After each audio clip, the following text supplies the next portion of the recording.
தென்னங்கன்று எடுக்கும்போது இளநிக்கும் தேங்காய்க்கு உள்ள ரகம் சிரஞ்சி 1, 2 இதை மாதிரியே போடும். ஆமா 2 சிரஞ்சி 2வே போட்டு விட்டுருங்க.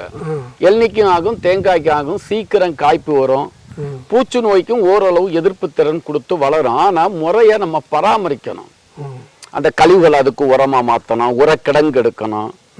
வாழை தண்டுகளை சருகளை எல்லாத்தையும் வெட்டி அதுக்கு உரமா மாத்தணும். வாழை தண்டு சருகன்னா ஒரு அற்புதமான உரம். இங்க இந்த வேஸ்டுகளை போட்டுக்கிட்டு இந்த குழியை இதை போட்டுக்கிட்டு இந்த கற்பக ஆர்கானிக் கலப்புறம் இந்த இதெல்லாம் போட்டாலே தென்னை மரம் கொலையா காய்க்கும். நமக்கு இதுக்குள்ள 200 சில்லற மரத்துல இன்னும் 1 வருஷத்துக்கு பிறகு 10,000 காய் வெட்டணும்.